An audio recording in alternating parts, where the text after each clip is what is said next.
Sorry. He is visiting faculty of National Faculty of ICI for members of ICI, visiting faculty of NASIM for training of CBSE officials and Public Finance Management and Training Institute of Government of Rajasthan for training of SGST officials.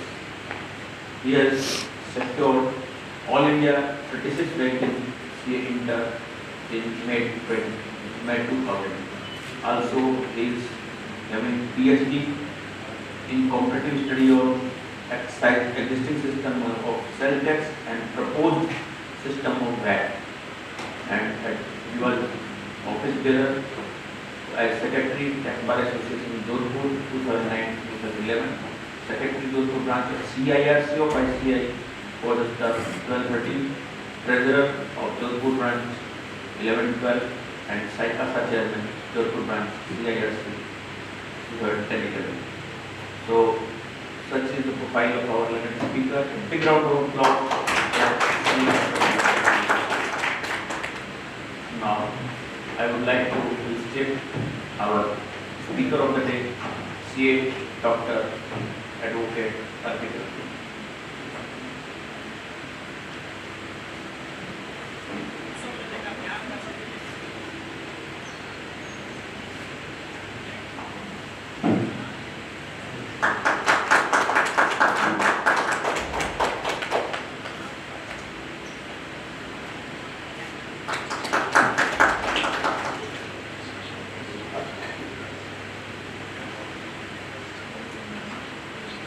Now I will request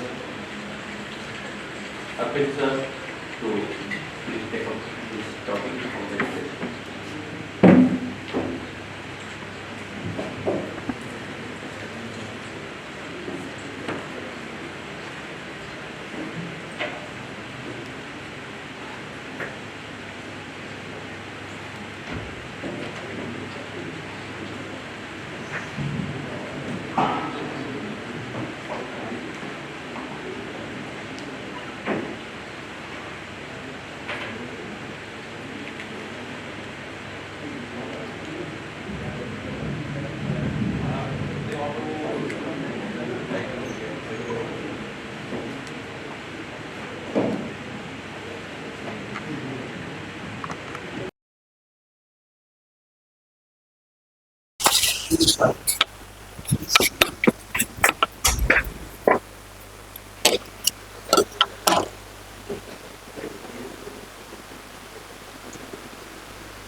साथ ही चलो फिर वहाँ से हम अपना ओला over करते हैं या फिर हम तो फिर अपने उसका लिखे भाई ऑन कार्ड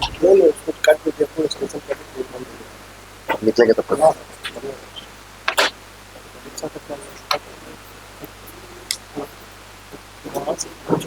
ट्रेन कितना बजे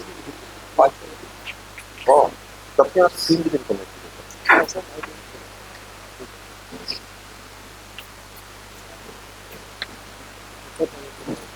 हो जाए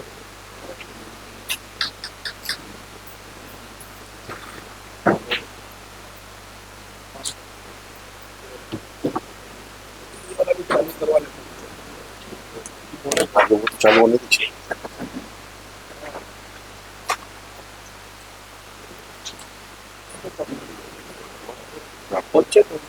কালকে হয়েছে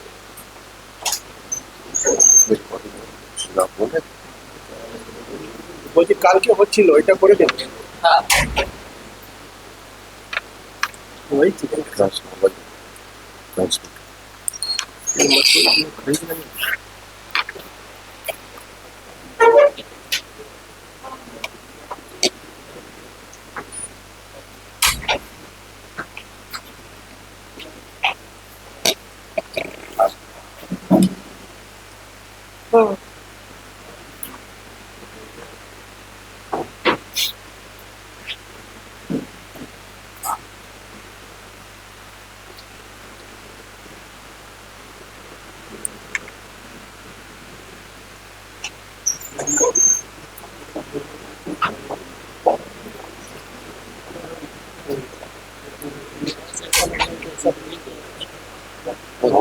लास्ट से हवा चल रहा है ना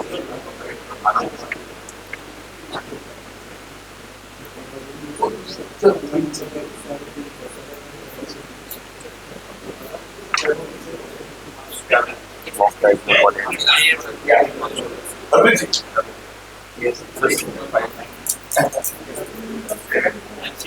और वर्चुअली बहुत अच्छा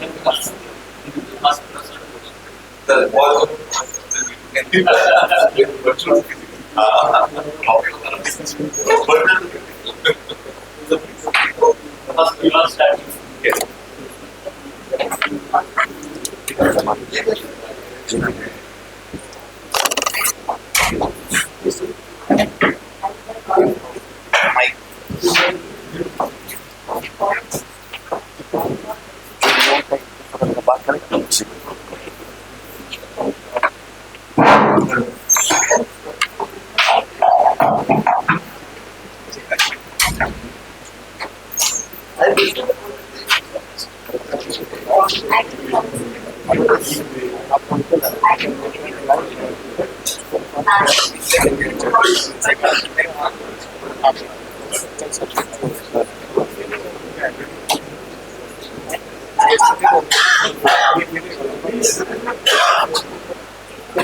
Very good morning to all.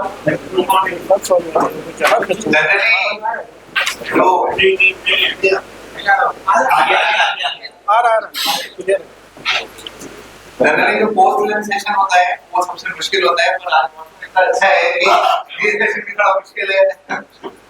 तो आपका मोस्ट ऑफ मेंबर्स जो है वो ईस्टर्न रीजन से आए हैं। इस रीजन से मैं इसी रीजन को बिलोंग करता हूं, आई एम फ्रॉम जोधपुर। तो बहुत very warm welcome to you in the state of Rajasthan city of. मुझे जो आज का टॉपिक दिया गया है उसके लिए कोई केस स्टडी दी गई है और उस केस स्टडी के अराउंड मेरे को बताया गया है कि जो क्वेश्चंस है या प्रेजेंटेशन है वो उस पे आप रखें। तो I have divided that case study into various questions which were posted in the case study। मेरे को बोला गया था कि जो डॉक्यूमेंट यहाँ पे पब्लिश हुई है उसमें उस केस स्टडी रिलेटेड जो आंसर्स है या जो मेरे थॉट्स है उस पे शेयर करने के लिए, बट आई थॉट कि यहाँ पे हम ओपन हाउस सेशन रखेंगे क्योंकि हम सबने ये प्रैक्टिकली इस चीज को देखा हुआ है और हर जगह उसको फेस करा हुआ है। क्या पॉसिबल सॉल्यूशंस आपने सोचे थे? पॉसिबल सॉल्यूशंस मेरे दिमाग में trying to arrive at a consensus की what can be the possible replies और possible solutions to the questions. तो starting with the case facts of the case, दो जने हैं, Iranian and company from West Bengal who is the supplier of the goods, and Donald and company from Jaipur who is the recipient of the goods. So from West Bengal to Jaipur the goods have been supplied। तीन invoice issue करेंगे, उन तीन invoice में MOD1, MOD2 और MOD3। जो goods waste Bengal से जयपुर दिए गए थे तीनों में ई-बिल्स जनरेट हुए। दैट मींस कि मूवमेंट के टाइम पे जो डॉक्यूमेंट था that was available. Date of invoice जो थी वो तीनों की 31st ऑफ जनवरी 2026 थी। यहाँ पर फैक्ट्स में कोई डिफरेंस नहीं है और तीनों केसेस में। ई इनवॉइस डेट में डिफरेंस आता है। पहले ई इनवॉइस जो है वो prior to removal of the goods बन गई। 31 जनवरी को गुड्स डिस्पैच हुए, उससे पहले ई इनवॉइस बन गया। तो ई इनवॉइस बन गया, ई-बिल जनरेट हो गया, इसका मतलब है सप्लायर की तरफ से कंप्लायंस उसका पूरा हो गया। दूसरे केस में ई इनवॉइस बना पर वो रिमूवल के बाद में, तो सप्लायर के एंड पे जो इशू डेट हुआ कि इनवॉइस तो जनरेट हुआ पर रूल 48 के अकॉर्डिंग उसका ई इनवॉइस बना before the removal, but post removal वो इनवॉइस बन गया। तीसरा ई इनवॉइस बना, मतलब जो इनवॉइस जनरेट हुआ वो सिंपल इनवॉइस जनरेट हुआ, also there was a liability to generate the e invoice. तो ये तो सप्लायर के एंड पे तीन इनवॉइस में से एक में ई इनवॉइस प्रॉपर बना था, दूसरे में ई इनवॉइस बना और वो मूवमेंट के बाद में बना, तीसरे में इनवॉइस नहीं बना। तो सेकंड और थर्ड जो सिचुएशन है वहां पे सप्लायर के एंड पे प्रॉब्लम है। अब रिसिपिएंट के एंड पे, रिसिपिएंट के एंड पे जो फर्स्ट केस था जहां पे सप्लायर के एंड पे कोई क्वेश्चन नहीं था, तो रिसिपिएंट अपने एंड पे प्रॉब्लम करी उसने जो आईजीएसटी की इनवॉइस थी उसको अपने बुक्स में कैसे क्लेम किया, CGST and SGST. That means वो रिटर्न में भी क्या क्लेम हुआ, सीजीएसटी एंड एसजीएसटी। बाकी रिसिपिएंट एंड पे बाकी दोनों में कोई इशू नहीं था। तो ये तीन सिनेरियो हैं, इसको दो पार्ट में बांटा गया है, issues from the perspective of the supplier और issues from the perspective of the recipient. ये जो इरानियन एंड कंपनी है, इनका जो टर्नओवर है वो 10 करोड़ है। इसका मतलब है कि अगर ई इनवॉइस की लायबिलिटी आई है तो वो 1 अप्रैल 2022 से आई। तो seller perspective Iranian and company best method. Para 1 जो फर्स्ट इशू रेज किया गया डिपार्टमेंट की तरफ से, it is observed that invoice number MOD2 dated 31st January 2026 issued in favor of Mr. Dolan and company was accompanied by e-invoice generated on 20th of February 2026। 31st जनवरी का invoice था, goods dispatch हो गए, इसमें बोल गए 5 फरवरी को goods मिल गए, पर ई-इनवॉइस का जनरेट हुआ 20th of February 2026। However, as per the records of the equal, the goods pertaining to said invoice were delivered on 5th of February 2026. The invoice in question is liable to be treated as invalid, and it is presumed that the goods were transported and delivered without a valid tax invoice, which constitutes a violation of the GST provisions. अब department ने उस invoice के लिए question किया है, clarification required to documents, और second penalty under section 125 for contravention of the provision. ये दो इश्यूज MOD2 के लिए डिपार्टमेंट ने रेज करे हैं। तो प्रिंसिपली चीज एक ही रह जाती है, उन्होंने बोला है कि क्योंकि आपका इनवॉइस लेट जनरेट हुआ तो आप पे क्यों नहीं सेक्शन 125 की पेनल्टी इम्पोज कर दी है। सेक्शन 125 जब हम सब जानते हैं, जिस ऑफेंस के लिए किसी स्पेसिफिक प्रोविजन में पेनल्टी नहीं है, वहां पे सेक्शन 125 की पेनल्टी प्रपोज करी जा सकती है। अब ये सिचुएशन है, पहले हम इसका ओपन आउट लेते हैं, देन वी वुड डिस्कस जो अलग-अलग सिनेरियो, क्योंकि हम सबने ये सिचुएशन फेस करी है, it is not something which is new और हमने कभी इस पे सोचा नहीं है। Everyone has gone through this situation. तो क्या-क्या पॉसिबल अल्टरनेटिव्स इसमें हो सकते हैं from the perspective of the supplier, that why penalty should not be levied under section 125। Open to the house. Yes sir. Tax invoice issue था और ई invoice अगर issue नहीं हुआ था तो इसमें इंटेंशन टैक्स चोरी का नहीं था। अगर इंटेंशन टैक्स चोरी का होता तो टैक्स इनवॉइस भी इशू नहीं होता, तो उसके बेस पे हम लोग फाइट कर सकते हैं। सबसे पहला जो आता है वो ये आता है कि भाई हमने इनवॉइस इशू कर ही दिया था, ई-वे बिल भी बना दिया था, ई-वे बिल में वो इनवॉइस नंबर भी रिपोर्टेड था। जब ई-वे बिल में वो इनवॉइस नंबर रिपोर्टेड था तो it is a only technical lapse by not generating the invoice, और मैंने 20 फरवरी को जनरेट भी कर दिया। इसका मतलब है कि मैं जीएसटीआर 1 भरूंगा तो वो है ना ई-इनवॉइस रिपोर्ट होगा। तो इसलिए अच्छा मैं चाह के भी उस इनवॉइस को हटा नहीं सकता क्योंकि वो ई-वे बिल में ऑलरेडी रिपोर्टेड है। अगर मैं अपने जीएसटीआर 1 में उसको रिपोर्ट नहीं करूंगा तो डिपार्टमेंट विल ऑलवेज से कि भाई आपका ई-वे बिल बना हुआ है और for supplier good on the basis of invoice and that invoice may not be reported in your GSTR 1, therefore there is an evasion of। अगर मेरा B2B सप्लाई है तो मेरा रेसिपिएंट ही बोल देगा भाई तुमने इनवॉइस बनाया तो तुमने रिपोर्ट नहीं किया। तो पहली चीज तो ये टेक्निकल लैब से ये कोई इंटेंट टू इवेंट नहीं था, 1 में रिपोर्टेड होना ही था और 1 में रिपोर्टिंग से पहले इनवॉइस बन गया। तो यहाँ पे तो कोई फॉल्ट अगर ऐसा है भी तो माइनर टेक्निकल फॉल्ट है, तो 125 इसमें नहीं बनना चाहिए। This is the first contention we generally take. Yes sir, मैंने इनवॉइस जो है सर्टिफिकेट किया तो यहाँ पर बन गया। तो सर का सेकंड आया है कि 30 डेज में इनवॉइस बना सकते हैं। अगर आप सबको ध्यान में 27 मार्च 2025 को जीएसटी की एडवाइजरी आई थी जिसमें उन्होंने बोला था कि 30 दिन तक आप इनवॉइस बना सकते हैं। हालांकि रूल में ऐसा कोई रिलैक्सेशन नहीं है, रूल में तो रूल 48 में दे रखा है कि आपके इनवॉइस में वो पर्टिकुलर होने चाहिए unless until those particulars are uploaded that would not be treated as a valid invoice। पर क्योंकि जीएसटीएन को हम एक एक्सटेंडेड आप मानते हैं, एक्सटेंडेड तो क्या आज के टाइम पे पूरा वही चला रहा है, पर हम उसको मानते हैं तो अगर रिलैक्सेशन दिया हुआ है तो गवर्नमेंट को कोई ऑब्जेक्शन होता तो they should have withdrawn that advisory, but since they have not withdrawn and I believe of that advisory, therefore the penalty should not be levied on me under section 125. This is the second argument. Further, before any kind of departmental intervention or supervision, we have generated the e-invoice. So there is no question of any levy of penalty. any levy of penalty, we are presuming that an entire case has been made out post issuance of the e-invoice, और उससे पहले we are presuming कि हमने CSTR बारे में report कर दी है. So, will you solve the problem of the six feel that or children after no activity? Section 126 section 126 की भी एप्लीकेबिलिटी आएगी जहां पर उन्होंने बोला है कि जहां पे माइनर प्रोसीजर लैप्स है, जहां पे किसी तरह का इवेजन का कुछ नहीं दिखता है और उसको 5000 रुपए से कम का है, तो अब देखिए मैंने अगर उसका ई इनवॉइस 30 फरवरी को जनरेट कर दिया, मैंने 1 में रिपोर्ट कर दिया, तो कोई टैक्स का लॉस तो नहीं. तो जो 5000 रुपए की लिमिट सेक्शन 126 में दे रखी है, अगर मैं उसमें फॉल करता हूं तो सेक्शन 126 की एप्लीकेबिलिटी, क्योंकि अगर मैं सेक्शन 125 में जाता हूं तो वहां पे मैक्सिमम लिमिट है. That means there is a discretion available with the officer either to levy 1 rupee, 10 rupee, 1000 rupees, 5000 rupees, 25,000, whichever he want.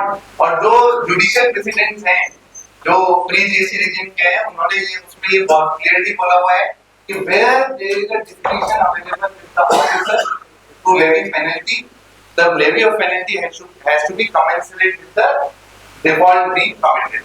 तो सेक्शन 126 को यूज करके मैं सेक्शन 125 की पेनल्टी को भी चैलेंज कर सकता हूं. Yes sir, anything else? चलिए वहाँ पे we have received invoice on 31st January and उसका रिटर्न का ड्यू डेट है on 11th of February. तो मैं इसको मान के जो मैंने टैक्स इनवॉइस भेज किया था पेपर में एंड ई वेबल में उसके हिसाब से मैंने रिटर्न लगा दिया.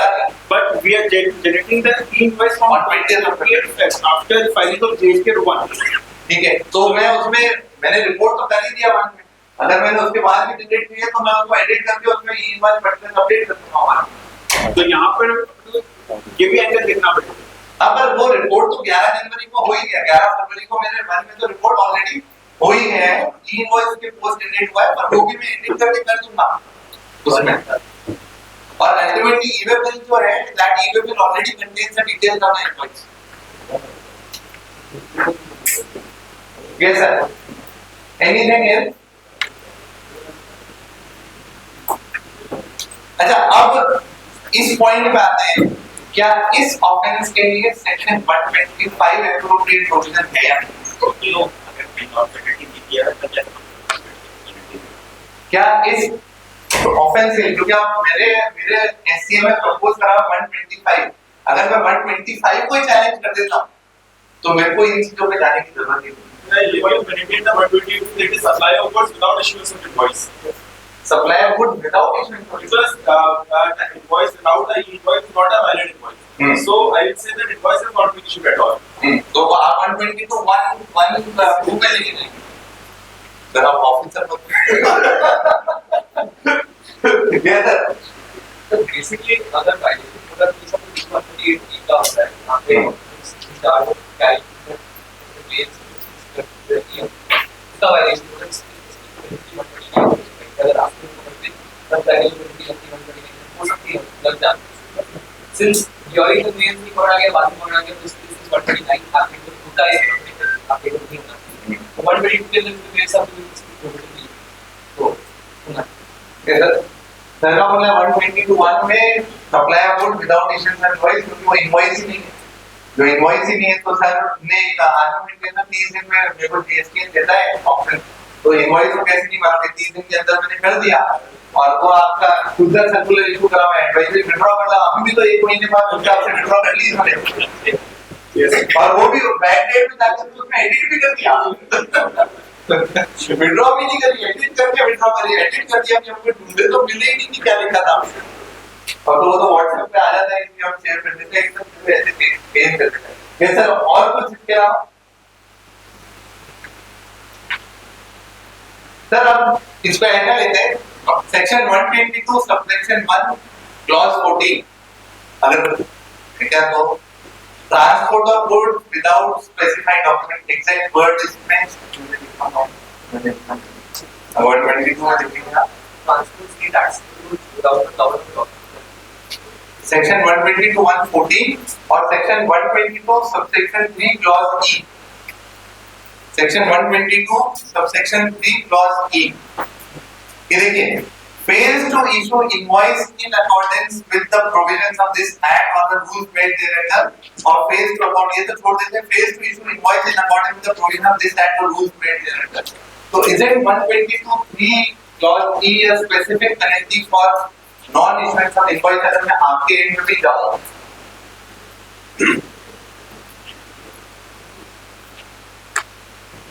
तो मैं 122, मैं तो चैलेंज नहीं करूंगा कि सर आप 125 में कर रहे हो, उससे पहले 122 114 है या फिर 122(3) है। 122(3) तो सबसे ज्यादा स्पेसिफिक है, ऑल्टरनेटिवली 122 114 था तो 125 भी आपने गलत लिख दिया। हाँ, मैं तो आएगा ही कि 30 डेज मैं तो चाहूंगा कि अगर आप 125 लगा दे रहे हो तो पहले तो स्पेसिफिक प्रोविजन में देखो, आप मेरे पे ये इन्वोक करते तो मैं 30 डेज लाता, आपने तो सेक्शन ही गलत इन्वोक किया है, तो मैं तो बोला जुरिसडिक्शन फैक्ट ही आपने गलत प्रोविजन आपने इन्वोक किया।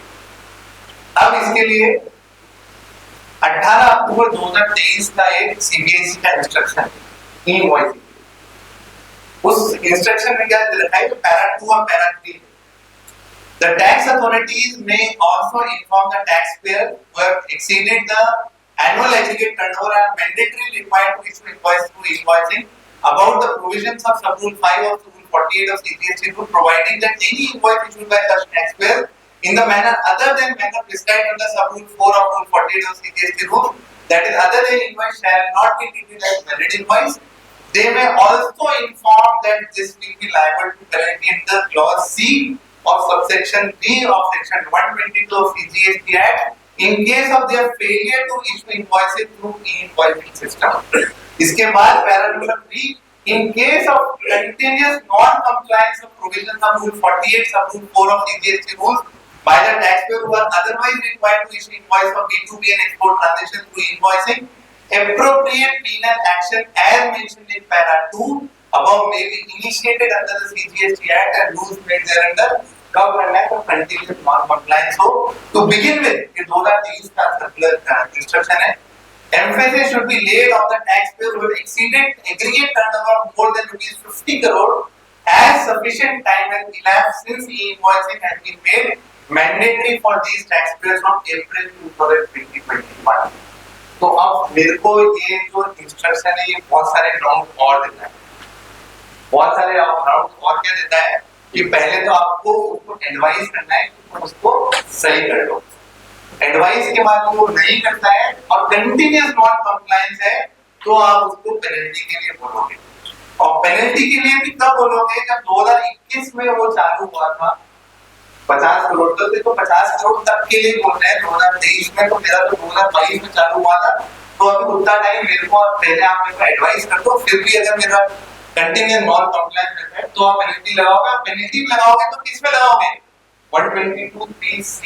अभी एक नया प्रोविजन लेके आया है, ये ई भी नहीं बोल रहा, ये 114 भी नहीं बोल रहा, ये 122(3)(c बोल रहा है। 122(3)(c जो है वो ये बोलता है रिसीव्ड और in any way connected with supply of or in any other manner deals with any supply of services which he knows or has reasons to believe are in contravention of any provision of this act or rules made thereunder। 3C जो है हालांकि वो services के लिए है, वो goods के लिए नहीं होता, तो अगर सर्विसेज का केस है तो मैं बोल सकता हूँ C भी लग सकता है, E भी लग सकता है, और अगर गुड्स का केस है तो E में फॉलो कर सकता है। पर ये जो इनका इंस्ट्रक्शन है ये खुद इसको 122 में फॉलो करा रहा है, तो 125 तो मैं जो लेवी लगा रहे हैं उसको ही चैलेंज कर सकता हूँ कि सर 125 मेरे केस में लगता ही नहीं है, क्योंकि आपका इंस्ट्रक्शन तो 123C बोल रहा है।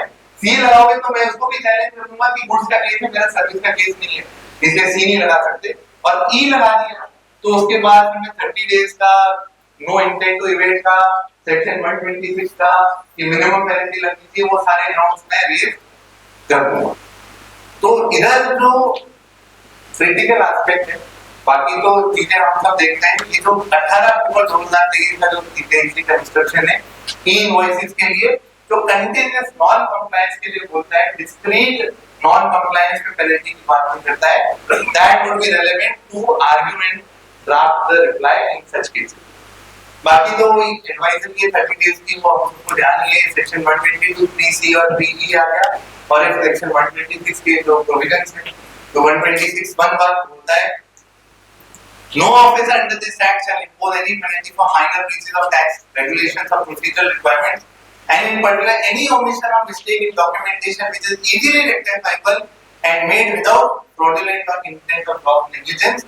और explanation बोलता है a breach shall be considered as a minor breach if the amount of tax involved is less than 5,000 rupees, or an omission or mistake in documentation shall be considered to be easily rectifiable if the same is an error apparent on the face of the record. तो मैंने email पे डाल दिया, वो तो error है तो मैं ठीक कर सकता हूँ, उसके लिए ऐसा कुछ नहीं है। ईमेल में भी इनवॉइस नंबर नहीं होता, बाद में वो उसका इनवॉइस जनरेट होता, then it would have been a different case. So is it suggested कि जब 125 का नोटिस आए, जो प्रपोज किए 122 में लगा दिया, सेटलिंग किया तो नॉन डायरेक्टर जज का टाइम में तो then there is another super notice for the same. अब वो विड्रॉ करके करेंगे, वो अगर वो मान लीजिए मैं देता हूँ और वो विड्रॉ करके करते हैं और वो बोलते हैं कि नहीं हम तो ये करेक्ट करते हैं, तो देन इन सच केस हमें चेंज ऑफ ओपिनियन का राउंड लेना पड़ेगा, क्योंकि देखिए 122 इंस्टेंस में हालांकि वो डिस्कशन का पार्ट नहीं है, पर बहुत सारे हाईकोर्ट में चैलेंज हो चुका है कि क्या 122 की कोई टाइम लिमिट है या नहीं है। अगर हम प्री जीएसटी रेजिम की जजमेंट देखेंगे तो वहां पे उन्होंने चीज ये देखी है कि अगर किसी सेक्टर में कोई टाइम लिमिट नहीं देती है तो उस सेक्शन की टाइम लिमिट उस एक्ट के स्ट्रक्चर के अकॉर्डिंग देखी जाएगी कि क्या इंटेंट है।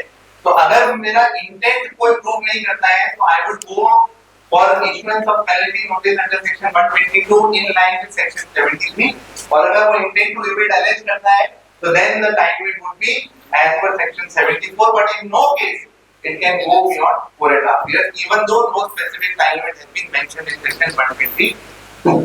उनको ऐसा नहीं इसमें ये तो डायरेक्ट तो बोलेंगे पेनल्टी डिमांड ले और उसके लिए आता है वो सेक्शन से सुप्रीम कोर्ट के पर्सनल पेनल्टी लेंगे उनको if with contract to investor वो तो पहले मेरा देखिए ये जो क्वेरी है ना, ये क्वेरी जो मेरे को लगा इसलिए ड्राफ्ट देखिए ऐसी कोई क्वेरी नहीं है जिसमें बहुत ज्यादा दिमाग है, पर इसमें तो प्रिंसिपल इन्वॉल्व है कि कोई सेक्शन अगर गलत इन्वोक किया हुआ है, ठीक है ना, या फिर कोई ऐसा इंस्ट्रक्शन आया हुआ है जिसके बियॉन्ड जाकर के ये सेक्शन आ रहा है, तो then in such case how it has to be this is reply कि हम उसको अल्टरनेट बोले ऑल्टरनेट ये 125 नहीं होगा तो 122 का होना चाहिए। नहीं, मैं तो वो 125 नॉट एप्लीकेबल, क्योंकि 125 तब है जब उसकी कोई ऑफेंस कोई स्पेसिफिक पेनल्टी नहीं है, उसकी लिमिटेड 122 नहीं होना वो तो चाहिए। अगर मैं बोल देता हूं तो तब क्यों बता जब आप डिस्प्यूट कर रहे हो कि 125 नहीं होना चाहिए, उसका पहला कंडीशन है कि कहीं और है टैक्स पेनल्टी रिस्पेक्ट, तो आपको बोलना पड़ेगा ना देखो यहाँ पर है। बेहतर वो मेरे में एलिगेशन लगा रहे हैं, उनका उनकी ओनर है वो बताने का कि और नहीं, मेरे को उसको गलत नहीं बताना, उसको पहले अपने आप को सही बताना। मैं तो बोल रहा हूँ कि सर आपने अपना ओनर डिस्चार्ज नहीं किया और आपने 125 लगाया बिना बताए हुए कि इसकी और नहीं पेनल्टी है। और सर जो बर्डन टू प्रूव है उसमें ऐसा है कि मेरे को कब बोलना है और सामने वाले को कब बोलना बंद करना है, दैट बिकम्स इंपॉर्टेंट। मेरे को हमेशा ये नहीं बताना कि मैं सही हूँ, पहले उसको ये बताना है कि वो सही। So what we are saying is कोई भी audit notice there are multiple issues. Last year जाकर के एक लिख देता है report on the matter and all अपने पर मिलेगा का प्रश्न है। सब कुछ भी रिजॉल्व हो गया, मिसमैच हो गया, ये लास्ट में हाँ तो इसमें उसको कोई एक देता है कि वो सस्टेन नहीं होती सर, हमारे जो जिसमें दोस्तों में काफिलेट अथॉरिटी है वही उसको उड़ा देता है। अब वहाँ तो जाना पड़ेगा, बट वहाँ पे जो तो ट्राइब्यूनल बन जाएगा, एक को जजमेंट आ जाएगी तो नीचे वाले अपना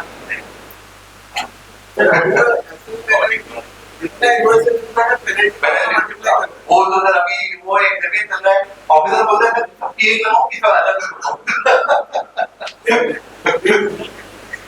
In addition, basically in 255, there is some rules for where it is mentioned that the goods being transported are for purpose of supply to the recipient, but invoice could not be issued at the time of delivery.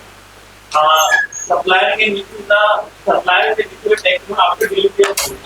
Can you take this reference? Sir ये जो provision है ना ये उसके लिए है कि मान लीजिए आपके गुड्स निकले, ठीक है ना, और गुड्स में पेमेंट होना है और वो पेमेंट होकर के 20 किलोमीटर तक आपको अलाउड है कि आप कुछ चालान से भेज सकते हो, तो उस केस में जाएगा। बाकी सेक्शन 31 जो है ना वो क्लियरली बोलता है कि आपके जब goods for the purpose of delivery निकलेंगे तो वो इनवॉइस से निकलेंगे। एक शेयर में को जाने के वहां पे है कि मतलब transport the goods without tax, वो सर एक्सेप्शन है वो लॉट्स के केस। वो अगर आपका लॉट्स के केस में जा रहा है तो आप इनवॉइस इशू करना है, और वो ओरिजिनल इनवॉइस लास्ट वाले के साथ में जाएगा या अप्रूवल बेसिस में जा रहा है तो आपको जाएगा, क्योंकि 55 सबग्रुप 4 एक एक्सेप्शन है जिसको हमको एक्सेप्ट, इसमें क्या है कि जब जीएसटी लगा था तब इसके लिए स्पेसिफिक क्लैरिफिकेशन भी आया था जो हमने यूज किया था लाइमस्टोन इंडस्ट्री के लिए। इसमें क्या होता है कि लाइमस्टोन लोड हो जाता है और उसकी क्वांटिटी लेनी होती है तो वो पेमेंट बेस पे जाता है, तो जब तक वो पेमेंट नहीं होता तब तक उसका इनवॉइस इशू नहीं हो सकता। तो अगर मान लीजिए कोई बीच में पकड़ ले कि आपका तो इनवॉइस ही नहीं है, सेक्शन 31 में बोलता है कि आपका इनवॉइस के साथ ही मूवमेंट होना चाहिए, तो then in such case 55 subgroup work देखा जाता है।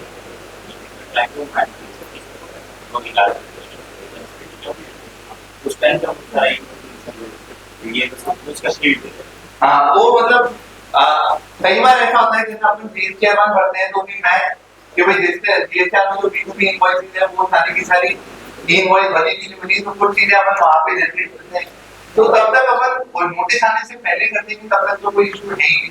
और उसके बाद अगर वो पहले से लगा के देता है तो किसी नॉर्मल से आपकी नोटिस से पहले ये कंप्लाइंट है, पर सपोजिटली बीच में आ जाएगी। आपने मान लीजिए अब ये जो सेकंड इशू है जो पैरा 3 है, पैरा 2 है, अब इसमें इनवॉइस जनरेटिंग तो ये वाला पहला तो ये क्वेरी था जहाँ पे लेट हुआ था, और दूसरा केस है जहाँ पे नहीं हुआ है, उस अकॉर्डिंगली हमारे जो हमने मोरल में डिस्कस कर लिया तो कि भाई इसमें क्या ग्राउंड है। चलिए बायर्स पर्सपेक्टिव का बायर्स पर्सपेक्टिव आते हैं। इधर 3 सिनेरियो है buyers perspective.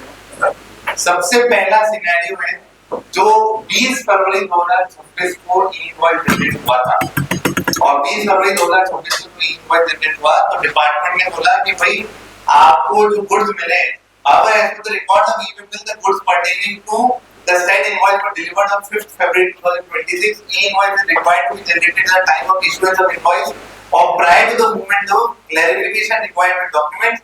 Discharge the ITC availed in respect of this invoice with applicable interest and penalty। और मैं आपको ITC नहीं देंगे, आपके पास डॉक्यूमेंट ही नहीं है, जब गुड्स आए थे तो वो वैलिड डॉक्यूमेंट से खाली ट्रांसफर नहीं कर रहे, तो हम आपको ITC नहीं देंगे, और ITC देंगे तो आपको ITC रिवर्स कर देंगे।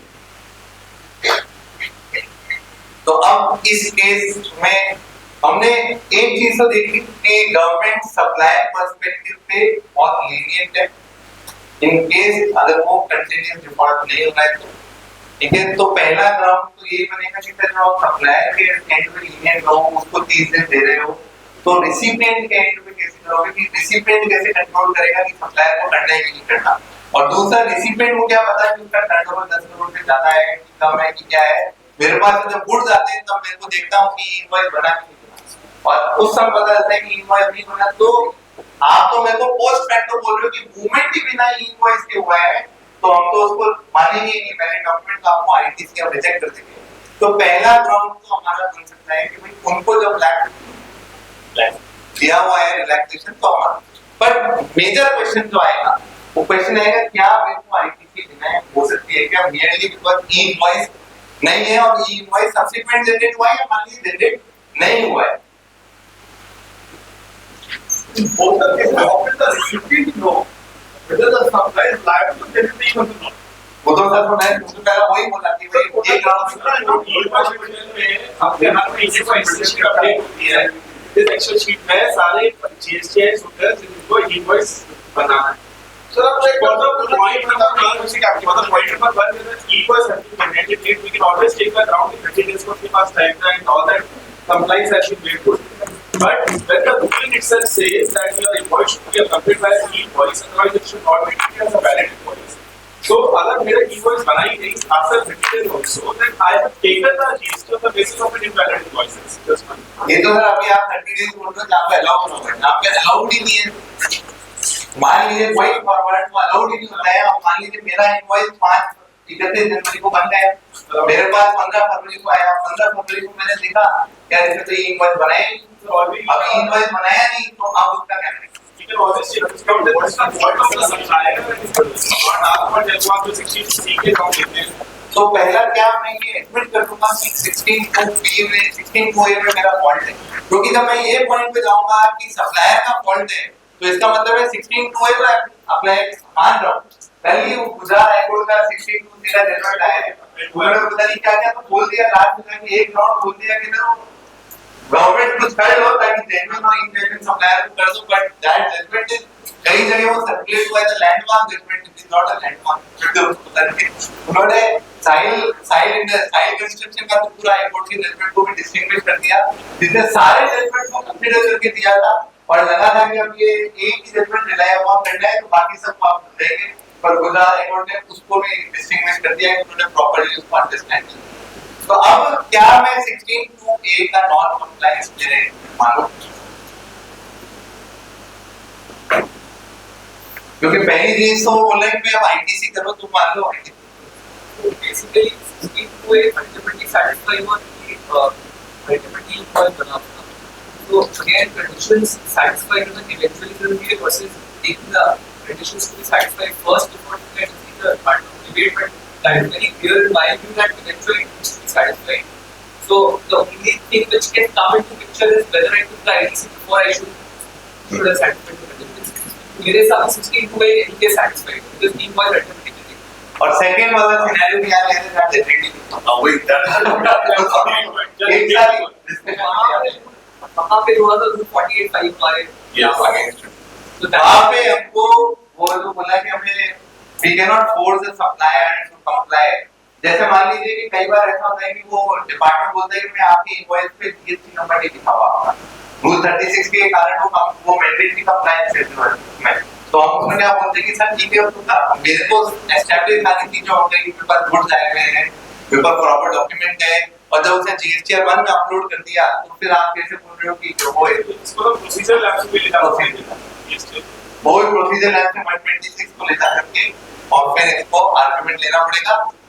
सब्सिक्वेंटली जनरेट हो गई तो जैसा उन्होंने बोला, आपने बोला कि भाई वो सब्सटेंशियल कंप्लायंस हो गया, ठीक है ना, जब मैंने क्रेडिट ली तो उस समय हो गया, और अगर नहीं हुई तो देन इन सच केस हमको वही पॉइंट पे जाना पड़ेगा क्योंकि प्रोसीजर लैब से वो भी at the end of supplier है, इसलिए ये पेनल्टी और ये जो रिवर्सल है that should not be at our end. चलिए ये तो हो गया तीसरे केस का. Right. Benefits are which is allowed subject to fulfillment of conditions. It is not a vested right. Vested right तब होगा जब 16(2) की सारी कंडीशन पूरी कर लूँगा. कल गुजरात हाईकोर्ट ने लंबा चढ़ा यही तो बोला. चलिए अब तीसरे पॉइंट पे आते हैं. अब ये इंटरेस्टिंग सा पॉइंट है, दिखने में बहुत सिंपलिस्टिक लगता है पर इसके रेवेन्यू इंप्लीकेशंस बहुत बड़े हैं. It is observed that invoice number MOD3 dated 31st January 2026 issued by Mr. Inani and company was not reported under e-invoicing current. It is observed that ITC pertaining to invoice number MOD1 जिसकी e-invoice भी सही थी, उसका receivable भी सही था, सब कुछ सही था सप्लायर के एंड पे, पर रिसिपिएंट ने क्या किया, was incorrectly availed the CGST and SGST input instead of IGST input as per submissions furnished by you in response to the earlier ASMT 10. In this regard, it is noted nature of tax has been wrongly classified, resulting in incorrect availment of ITC under inappropriate heads. Clarification required to document reverse the incorrectly availed ITC with applicable interest and penalty. अब इसमें दो चीजें हैं, मैंने गलत head में claim किया, आई की जगह सीधा हेड में क्लेम किया और मेरे को ASMT 10 मिला, मेरे को ASMT 10 मिला. तो पहला तो मेरा नॉन कंप्लायंस कौन से सेक्टर का होगा सर, इसके पहले वाले हम ये भी हो सकते हैं 36 का प्रोवाइडिंग होता है, इवन टैक्स पर बाकी सब कुछ नहीं है, मुझे लिमिटेड करके उसके नाम तो उन्होंने पहले इनवॉइस ही लिखा, इनवॉइस जो है उस पे वो तो बोला 48 वोल्ट होगा तभी तो इनवॉइस बनेगा, नहीं तो आपको किसी भी चीज पे चार्ज नहीं डालते तो सर ये इनवॉइस है तो इनवॉइस और that is considered to be proper issue वहां पे कि वो इनवॉइस है तभी वो 16(2)(a) का करा था. अब इस क्वेश्चन में पहला मैंने आई की जगह सी और एस ले लिया, तो सेक्शन कौन सा इन्वोक होना चाहिए रिजेक्शन के लिए?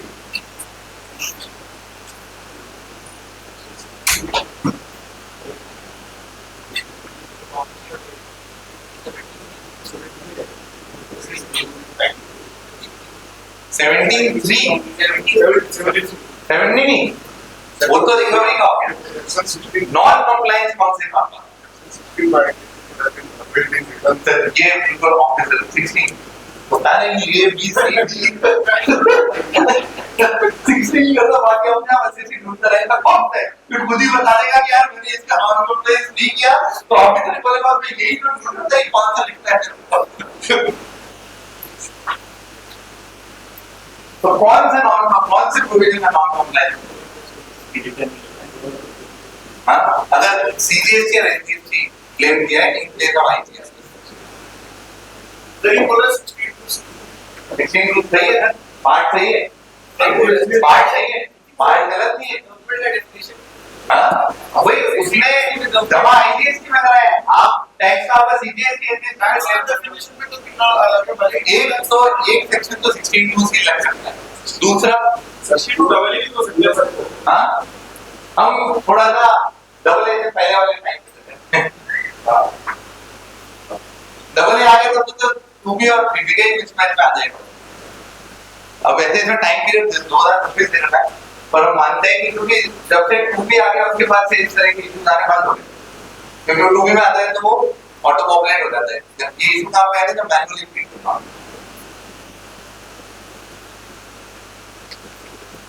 देखिए अगर नॉन कंप्लायंट आएगा तो वो 4 भी आएगा, A B C और D।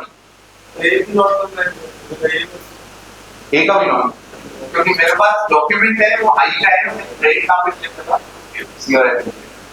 तो इधर दो चीजों के नॉन कंप्लायंट है, A का भी है और C का भी। अगर आता है तो वो दिस प्रोबेबली इन सेक्शन के साथ में आएगा। चलिए अब ये आ गया मेरे पास नोटिस, तो अब इसके बाद में दो इश्यूज और हैं। एक आया हुआ है मैंने गलत हेड में लिया हुआ है, और दूसरा आया हुआ है मेरे पास ASMP 10 आया हुआ है। अब मेरे ग्राउंड क्या रहेंगे?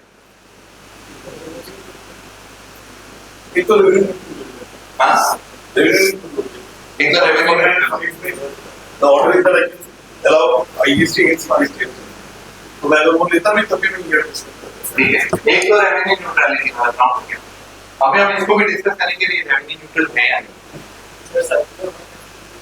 सर्कुलर 192 वाला पार्ट आ गया, तो वही फ्रंट जो बोला कि भाई 192 भी बोला आईसीएस तब यही तो फुल है, किसी को भी ले लो क्या फर्क पड़ता है, तो समझ होता है कि इस डॉक्यूमेंट के बाद रेवेन्यू आया वो स्टेट से यूज करते थे। हां, जबकि ये रेवेन्यू स्टेट गवर्नमेंट पर आप दोनों केस में दोनों केस कमाई क्या ग्राउंड लेने हमारे ग्राउंड तो पहले बड़ी ना दर्द को बात अच्छा लगे बदल पड़ी है। और क्या रहेगा तो सर इसमें ये नहीं बोल सकते कि क्रेडिट मुझे इनपुट टैक्स का लेना होता है, और इनपुट टैक्स का डेफिनेशन में आईसीएसटी का पावर है। हां वही है 192 वाला सर्कुलर में तो हम लोग का डेफिनेशन वो सर्कुलर में तो उसी डेफिनेशन पे ही जा रहा है, सर्कुलर में उसी डेफिनेशन पे जा रहा है। उसपे केरला हाई कोर्ट ने फेवरेबल जितनी भी देती होगी सर्कुलर का इनपुट टैक्स क्रेडिट को रेफर करते हैं। और कोई मतलब आउटवर्ड एक्टिविटी होती है उसके लिए हमको बोला गया है कि सी को लेकर के उसका रिफंड लेना सीएसटी कर दिया, रिफंड लेकर आईटी कर दो और revenue auditor since at that point of the supply तो फॉरेन प्रोविजंस को हम बहुत जल्दी लिखो। पर अगर 16,000 की टाइम में निकल गई, 16,000 की टाइम में निकल गई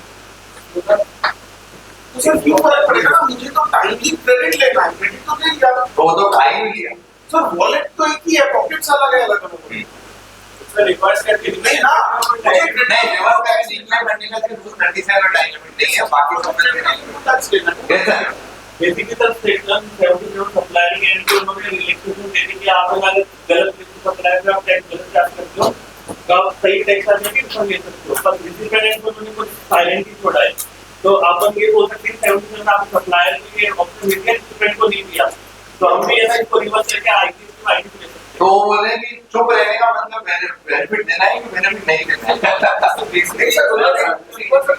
चुप रहने का इसमें बेसिकली चुप रहने का रीजन ये था कि वहाँ पे यूएस अलग अलग था, इसलिए एक टैक्स स्टेट गवर्नमेंट से गवर्नमेंट के पास मिलना जरूरी था, इसलिए 70% टैक्स हुआ था।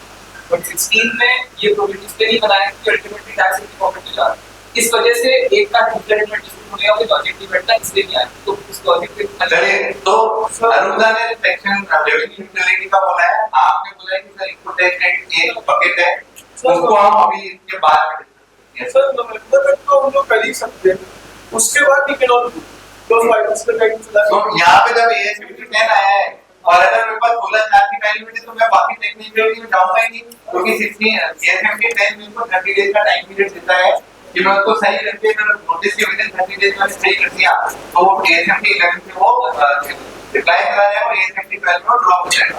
अब यहाँ पे क्वेश्चन आता है, मेरे को AS5010 16 की टाइम पीरियड के बाद है, जनवरी से सर इट इज रीअवेलमेंट।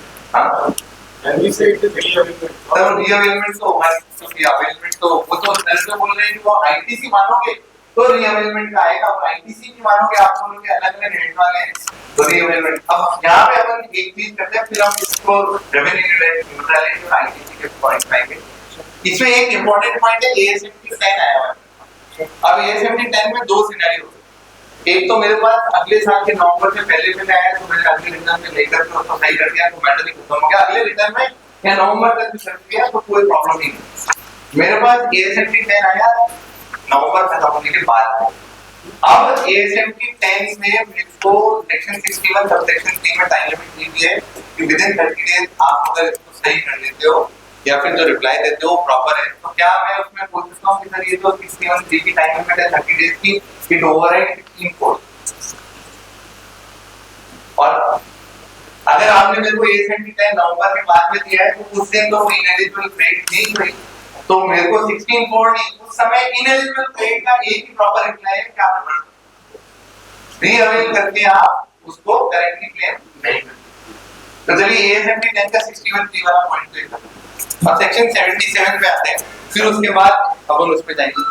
मैं सेक्शन 77 में एक दे देता हूं, मान लीजिए कि मैं राजस्थान में और वेस्ट बंगाल में, राजस्थान में कोई ह्यूमन प्रॉपर्टी मैंने कंस्ट्रक्ट करी, मैंने इनको आईजीएसटी का इनवॉइस दे दिया, डिपार्टमेंट ने मेरे आप ऑडिट के लिए बोला नहीं ये आईजीएसटी कैसे होता है, सीजीएसटी है, जब आपको राजस्थान का यूज करना चाहिए था, तो मैंने कहा ठीक है सर सेक्शन 77 में आई का रिपोर्ट दे दो और फिर ले लो। अब आई की तो एक क्रेडिट ले चुके हैं, ठीक है, अब आई की जब क्रेडिट ले चुके हैं तो मैं अगर रिफंड ले लूंगा और इनकी क्रेडिट रिवर्स नहीं होगी तो डबल बेनिफिट हो गया, क्योंकि आइडियली अगर मैं सी और एस जमा करा रहा हूं तो और मैं आई का रिफंड ले रहा हूं तो इनकी क्रेडिट तो इन्हें लेकिन मैं वो क्रेडिट ही नहीं कभी। तो सेक्शन 677 ऑल्दो हमको बोलता है कि मैं रिफंड ले सकता हूं, but in case of B2 की सप्लाई देयर इज चैलेंज कि जो रिसिपिएंट ने क्रेडिट क्लेम करी हुई है उसका बचाव क्या साइमल्टेनियस प्रोसीडिंग्स इनके एंड में चलेंगी, क्या आपने गलत क्रेडिट की ये बोले कि सर सप्लाई ने आईडीसी ला के दी मैंने क्रेडिट क्लेम कर दी, मैंने कहा गलत किया, मेरे को तो मेरा रिकॉग्निशन है नहीं, तो आपने उसने गलत किया तो अब देखो आपको क्या करना है, सीओ उससे जमा करा लो, मैं तो आई को नहीं तो बस कर दूंगा क्योंकि मेरा तो इन्वॉल्वमेंट ही नहीं गलत है भाई। आज मान लीजिए कि मैं किसी चार्टर्ड अकाउंटेंट के पास जाता हूं और वो 28% टैक्स लगाता है, तो मेरे पास कोई तरीका है उसको बताने के लिए 18 ही लगाए, वो 28 लगाएगा तो लगाएगा, मेरे पास एक ही या तो क्रेडिट ले लो या तो रिफंड डिपार्टमेंट। तो सेक्शन 77 में जो इस तरह के मैटर्स आते हैं तो एक इशू ये वाला आता है।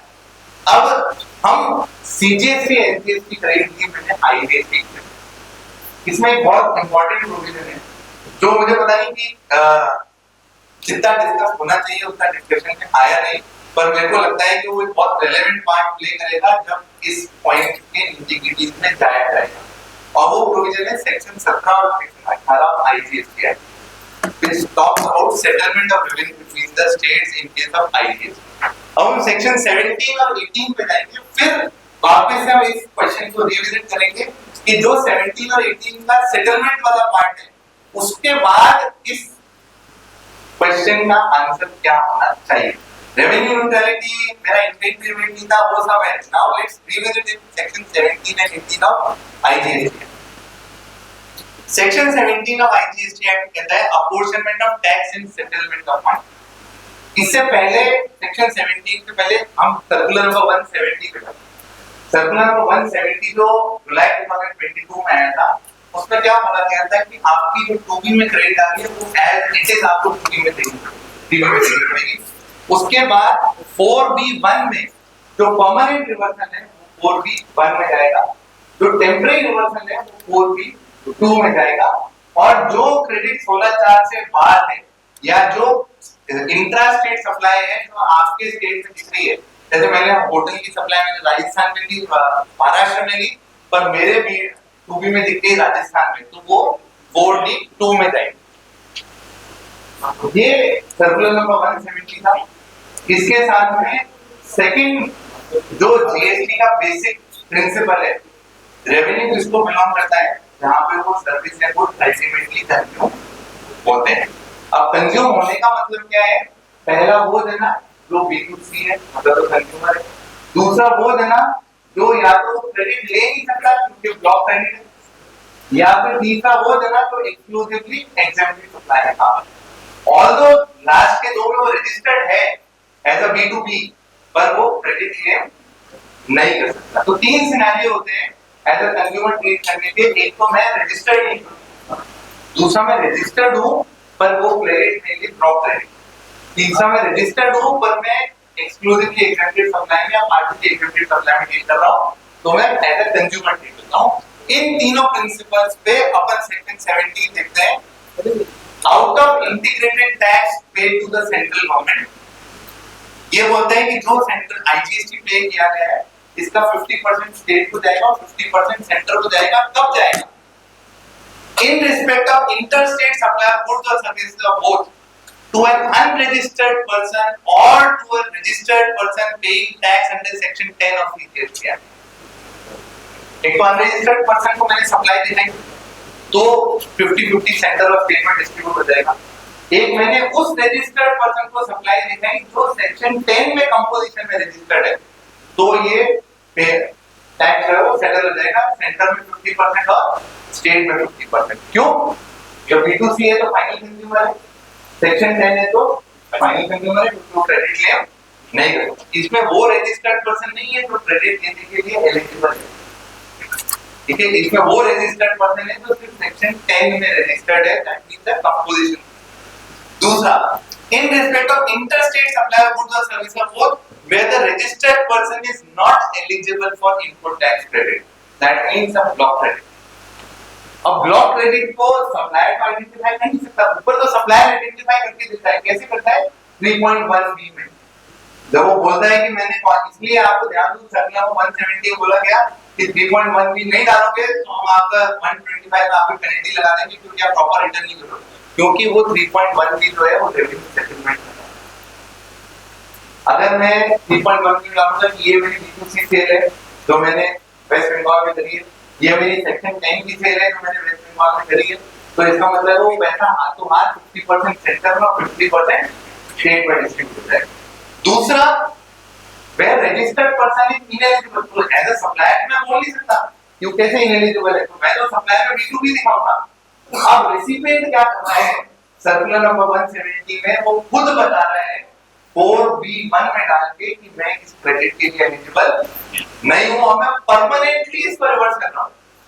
परमानेंटली मतलब मैं इसको क्लेम नहीं करूंगा इसकी क्रेडिट को, that means I am also I am registered but still I am a consumer, क्योंकि अब ये क्रेडिट आगे कहीं पे भी सेटअप नहीं होगी और पास नहीं होगी, तो I am taking it as a consumer. तो मान लीजिए मैंने आईजीएसटी में कार खरीदी, तो वो कार में एज अ रजिस्टर्ड पर्सन खरीद रहा हूं वेस्ट बंगाल से और जोधपुर में लेके आ रहा हूं, पर जब मैं रिटर्न करूंगा तो उसको 4B1 में डालूंगा और जैसे ही 4B1 में डालूंगा तो मैं कंज्यूमर हो जाऊंगा। कंज्यूमर होते ही वो पैसा 50% सेंटर में और 50% स्टेट में। तो वो तो आईएमएस रिजेक्ट करती तो सर अपने आप कर जाएगा सारा सीआरएस। डेटा क्या है, आईएमएस रिजेक्ट करके या लेके नहीं करते? नहीं सर, आईएमएस से कि अगर आपकी एलिजिबल है क्रेडिट तो एक बार तो लेकर के फिर आप करिए ना, अगर मतलब आप उसके रिसिपिएंट है सप्लाई के लिए। हाँ उसको मिलेगा नहीं। लेकिन 4A5 में लेकर के 4P2 में रिवर्स लेंगे। हाँ नहीं सर मेरे हिसाब से क्योंकि आज B2B सप्लाईज में है वो आपकी इनकम टैक्स की जेन्युइन इनवर्ट सप्लाईज के लिए भी काम करता है। तो मेरा तो अच्छा अब तीसरा पार्ट तो ये देखिए, अब जो मेरा आउटवर्ड सप्लाई का पार्ट था वो तो सिर्फ पहला पार्ट था और जो रिसिपिएंट एंड में कंप्लायंस है वो सेकंड पार्ट हुआ। अब थर्ड में आते हैं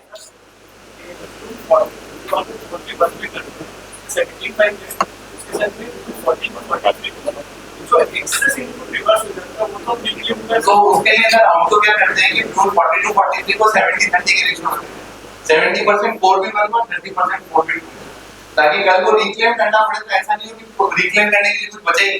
फिर उसके बाद जब सितंबर निकल जाए तो पता चलता है कि यार 100 में से 30 रुपए लेने हैं तो 70 को फिर रिक्लेम करके आओ 4B1 में डालो।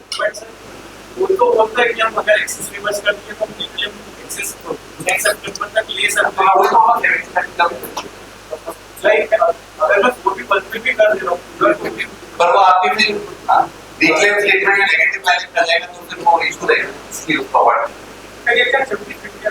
मतलब 100 रुपए का जब 42 का रिवर्सल है तो मैं कितना रिक्लेम करूंगा 30% से ज्यादा क्या रिक्लेम करूंगा तो 70% तो परमानेंट रिवर्सल डाल दो 30% टेम्परेरी रिवर्सल डाल दो ताकि कल को रिक्लेम करना हो तो उसमें से मैं रिक्लेम कर सकूं और मेरे रिवर्सल रिक्लेम स्टेटमेंट का बैलेंस नेगेटिव नहीं।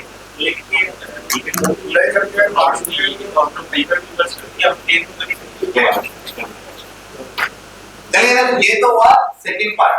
अब तीसरा पार्ट आता है इन respect of interstate supply of goods and services both made in a financial year to a registered person where he does not avail the ITC within the specified period thus remains in the integrated tax account after expiry of the due date of condition of annual return। जो हमारे 4D2 में balance आता है वो basically ये वाला part है। तो गवर्नमेंट क्या कर रही है 3.1B of 3B 4B1 of 3B 4D2 of 3B उससे ये आइडेंटिफाई करती है कि कौन कौन सी ऐसी आईटीसी है जो आगे पास आउट नहीं हुई है और जिसका फाइनल सेटलमेंट जो है वो स्टेट को कर सकते हैं। In respect of import of goods और services both by an unregistered person और by registered person paying tax under section 10 of CGST act मतलब एज एन अनरजिस्टर्ड पर्सन में इंपोर्ट करूंगा या as a registered person under composition scheme import करूंगा तो वो जो रेवेन्यू है वो इक्वली डिस्ट्रीब्यूट हो जाएगा। In respect of import of goods or services of both where the registered person is not eligible for ITC 17 की ब्लॉक क्रेडिट के लिए और in respect of import of goods or services जो 16 के time limit के बाद में आया है उसके लिए इन्होंने बोला कि भाई इन 6 सिचुएशंस में जो रेवेन्यू है वो C और S मतलब सेंटर और स्टेट में आधा आधा डिस्ट्रीब्यूट हो जाए। क्या आपको ऐसी कहीं दिखी इसमें कि भाई जैसे ही मैंने IGST क्रेडिट की मान लीजिए मैंने वेस्ट बंगाल से कुछ गुड्स खरीदे और मैंने IGST क्रेडिट में ले ली क्या 3B में लेते ही क्या स्टेट को अपना शेयर मिलेगा? वो तो अभी तक इसमें है पूल में हवा में स्टेट को तो शेयर कब मिलेगा जब या तो मैं कंज्यूमर या मैं कंपोजिशन स्कीम वाला या मैं इनएलिजिबल क्रेडिट क्लेम करने के लिए तो ही मिलेगा। तो हाँ तो इसका मतलब है merely claiming in 3B does not mean that the state gets its share। तो अब मान लीजिए मैंने 10 लाख रुपए की ITC जो है वो CGST और SGST की थी मैंने IGST में क्लेम कर और वो 10 लाख रुपए एज इट इज मेरे क्रेडिट लेजर में चले गए स्टेट को अपना शेयर मिल गया। वो तो अभी तक स्टेट को पता ही नहीं है कि पता नहीं इसको यूज करेंगे कि नहीं करेंगे पेमेंट में रिवर्स करेंगे कि नहीं करेंगे तो वो चाहे मेरे क्रेडिट लेजर में दिख रहा है पर वो अभी भी सेंटर के पास पैसा पड़ा हुआ है मेरे स्टेट के पास 1 रुपया भी से नहीं आया है। अब मान लीजिए उस 10 लाख की IGST में से मैंने 3 लाख CGST और 3 लाख SGST पे कर दिया। इसका मतलब है कि स्टेट में 3 लाख पे कर दिया और सेंटर में 3 लाख पे कर दिया तो मैंने एज अ डीलर कुछ जमा कराया कि अपनी जेब से मैंने तो 10 लाख की ITC पड़ी थी उसमें से जमा करा दिया तो मतलब है 3 लाख सेंटर और 3 लाख स्टेट वो किससे मांगेंगे वो किससे मांगेंगे IGST पूल में से मांगेंगे वो IGST पूल में से जब मांगेंगे तो सेक्शन 18 ऑफ IGST एक्ट जो सेटलमेंट की बात करता है कि जब आपने पार्ट ऑफ आईजीएसटी एसजीएसटी के लिए यूज कर लिया है, या सेक्शन 50 या 51 सीजीएसटी एक्ट है, जब पार्ट ऑफ सीजीएसटी आपने आईजीएसटी के लिए यूज कर लिया है, तो वो सेटलमेंट में सेंटर या तो स्टेट से मांगेगा या स्टेट है वो सेंटर से मांगेगा। तो इसका मतलब है कि सेटलमेंट दो तरीके से होता है।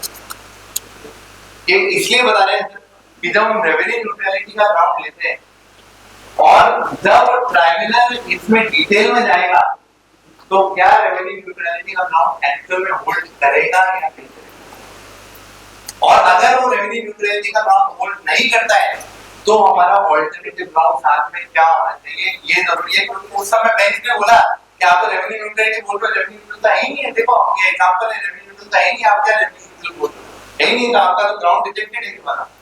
देन इन सच के तो उसमें आप पहुंचेंगे। पहले हम यहाँ पे आते हैं, तो दो तरीके से हुआ। मेरा 10 लाख का क्रेडिट आया, मैंने पूरा रिवर्स कर दिया कि सर एलिजिबल नहीं, हाथों हाथ 50-50 तक 10 लाख का क्रेडिट दिया, मैंने 3-3 लाख यूज किया, तो 3 लाख सेंटर को आईजीएसटी स्कूल से मिलेगा और 3 लाख स्टेट को आईजीएसटी स्कूल से मिलेगा। 4 लाख अभी भी आईजीएसटी स्कूल में पड़ा रहेगा। अब सिनेरियो थोड़ा सा टेक्निकल है, पर थोड़ा समझेंगे तो शायद क्लैरिटी आएगी और ग्राउंड को हम समझ पाएंगे जो अभी तक हम ले रहे हैं। Claim of credit in IGST instead of CGST and SGST. हमारी क्वेरी में तो सिर्फ इतना सा पार्ट है, पर वो इतना सा पार्ट जो है वो क्वेश्चन को पूरा नहीं करता। क्वेश्चन को पूरा ही करता है कि अल्टीमेटली उसको यूज कौन से पेमेंट में किया है, क्योंकि पैसा जो है वो क्लेम से नहीं मिलता है, किससे मिलता है, सेट ऑफ। इसलिए 17 और 18 समझना जरूरी है कि अल्टीमेटली वो पूल में पड़ा रहा या सेट ऑफ होकर के किसी और स्टेट या सेक्टर को डिस्ट्रीब्यूट हो गया। तो अब मैंने क्या किया, मेरी आईजीएसटी क्रेडिट की मैंने सी और एस में क्लेम कर ली और उसको सी और एस की लाइबिलिटी के लिए यूज कर लिया। तो mister A has a credit of CGST and SGST of ₹100 each and outward liability of 100 in CGST and 100 SGST। तो अगर मैं सही तरीके से रिटर्न करता, मैं मिस्टर ए हूं, मेरे को 100 रुपए सीजीएसटी लगने हैं, 100 रुपए एसजीएसटी, अथवा सेंटर को 100 रुपए मिलने और स्टेट को 100 रुपए मिलने, उसके लिए उनको कोई सेटलमेंट की जरूरत ही नहीं क्योंकि उनके पैसा आ गया। अब मैं जब बेचूंगा तो मैंने 100 रुपए सीजीएसटी लगाया, 100 रुपए एसजीएसटी लगाया, तो मेरी जेब से कुछ भी जाना था नहीं। स्टेट को तो अपना पैसा कब मिल गया, जब मेरे को इनवर्ट सप्लाई हुई। क्लियर था ध्यान कि मेरे को जब 100 रुपए की इनवर्ट सप्लाई और 100 रुपए सेंट्रल स्टेट में जमा मेरे सप्लायर ने कर दिए, और जब मैं बेचूंगा तो कुछ नया पैसा नहीं आने वाला, जो पैसा आना तो पहले आ चुका है। So ideally both center and state would have the revenue when supplier has supplied the goods to Mr. A of ₹100 each and no further revenue when goods are supplied by Mr. A and value addition is 0. अब Mr. A claims the credit in IGST where there is none. अब उसने क्या किया, हाँ अच्छा sir ये कितना है तो प्रेजेंस ऑफ पेमेंट ये है।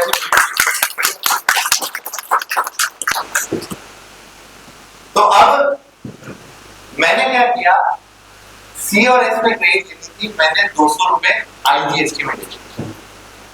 अब इसको थोड़ा सा मैच करके थोड़ा सा लिखना होता है, लिख भी दीजिएगा। आइडियली 100 सी और एस में लेनी थी, 100 सी और एस की आउटपुट लायबिलिटी थी, 0 होना चाहिए था। मैंने 200 रुपए आईजीएसटी में लिखे, सी और एस में कुछ भी नहीं। लायबिलिटी किसकी है, सी और एस मैंने सेट ऑफ कर दी। अब जब सेट ऑफ कर दिया तो स्टेट क्या बोलेगा कि सर मेरे पास ऐसा कोई पैसा नहीं है, वो तो आईजीएसटी से दिया है और तो मेरे को 100 रुपए दे दो, और सेंटर भी बोलेगा सर आईजीएसटी पूल में 100 रुपए दे दो। तो आईजीएसटी पूल में तो पैसा ही नहीं था, तो आईजीएसटी पूल क्या हो गया, -200। ठीक है, अब सेंटर को 100 रुपए आईजीएसटी पूल से मिल गया, स्टेट को 100 रुपए आईजीएसटी पूल का। सेंटर पे एक बार तो स्टेट की बात कर रहे हैं, तो स्टेट को कितने रुपए मिलते हैं, 100 रुपए तो पहले ही मिले हैं इनपुट सप्लाई में, क्योंकि सप्लाई ने सीओएस में जमा कराए थे, और 100 रुपए जब मैंने सेट ऑफ किया तब स्टेट को और मिल गए। तो मेरे क्रेडिट सीओएस में क्लेम करने से स्टेट को तो डबल बेनिफिट हो गया, 100 के लिए कितना रुपए मिले, 200 रुपए। और उधर लेके आईजीएसटी पूल में क्या हुआ, -200 रुपए। तो हुआ क्या, आईजीएसटी -200, CGST 200, SGST 200, तो इसका मतलब है कि IGST को माइनस 200 और बैलेंस है 100 सेंटर में एक्सेस आ गया और 100 स्टेट में एक्सेस आ गया। तो ये इफेक्टिवली रेवेन्यू न्यूट्रल नहीं हुआ। अब दूसरा केस लेते हैं, claim of credit in IGST instead of CGST and SGST and payment of liability in IGST। अभी तक तो इस पूरे क्वेश्चन सेम है, पहले C और S में सेट ऑफ करा था, अब मैं I में सेट ऑफ करूंगा। Mr. A had a credit of CGST and SGST of 100 rupees each and outward liability of 290। तो आइडियली क्या होता, 100 C 100 S 200 रुपए की IGST लायबिलिटी, पूरा 200 रुपए जाकर के IGST पूल में जमा होता। अब मैंने क्या किया, मैंने IGST जो क्रेडिट है वो C और S में किया, तो C और S में क्लेम कर ली IGST, claim of credit in IGST, मैंने IGST में क्रेडिट क्लेम कर, तो IGST में जब क्रेडिट क्लेम करी 200 रुपए IGST में क्रेडिट क्लेम करी, 200 रुपए IGST की लायबिलिटी पे कर दी, 200 रुपए वहां तो सेटअप हो गए, और जो सेंटर और स्टेट से ट्रांसफर हो गए तो ट्रांसफर नहीं। तो इसका मतलब है 200 रुपए जो IGST पूल में होने चाहिए थे वो तो कहां पे रह गए, 100 रुपए सेंटर में रहेगा, 100 रुपए स्टेट में, और IGST बेचारा बिना पैसे आए भी 200 रुपए को सेट ऑफ करा गया कि हाँ भाई तुमने क्रेडिट क्लेम करी है IGST की, तो IGST की लायबिलिटी सेट ऑफ कर दी, तो 200 रुपए तुमने अलाउ कर दी। तो इसका मतलब क्या हुआ कि ऐसे केस में जो रेवेन्यू न्यूट्रल नहीं है, माइनस 200 रुपए IGST, 100 रुपए CGST और 100 रुपए SGST, आइडियली 100 रहने ही चाहिए, अगर मैं सही क्लेम करता तो वो आई में सेट ऑफ होकर के वो जीरो हो जाता, और बैलेंस जो 200 रुपए रहता है वो C और S में नहीं आता, वो IGST। अब claim of credit in CGST and SGST instead of IGST and payment of liability in IGST, मतलब मैंने C और S पे क्रेडिट क्लेम कर ली I की तरह and payment of liability in IGST। तो आइडियली क्या था, मेरे पास 200 रुपए IGST में आ रहे थे, 200 रुपए CGST में, C का कोई लेना देना नहीं, C और S के 200 रुपए इधर आते, 200 रुपए उधर जाते, 200 रुपए का बैलेंस I में रहता, C और S का कोई लेना देना नहीं। अब मैंने क्या किया, 100 इधर ले लिया और 100 इधर, C में ले लिया और S में ले लिया, और पेमेंट के लिए उसको क्या किया, IGST, तो IGST से कर दिया। तो जैसे ही C और S को IGST में मैंने सेट ऑफ किया, तो मेरा बैलेंस क्या होना चाहिए था, 200 रुपए मेरा पूरा आना चाहिए था।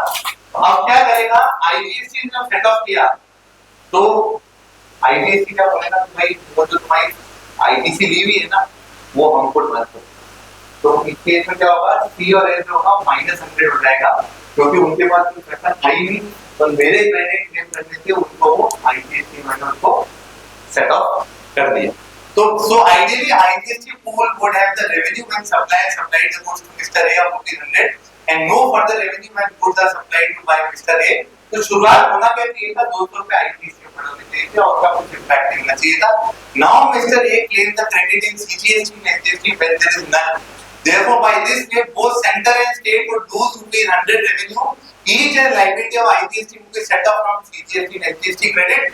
This would result in positive balance of 400 in IGST, क्योंकि 200 तो पहले ही आ गए और 100 C और S ने ट्रांसफर और कर दिए, and negative revenue of 100 each in CGST and SGST, thereby enriching IGST pool by 200 rupees at the cost of CGST and SGST।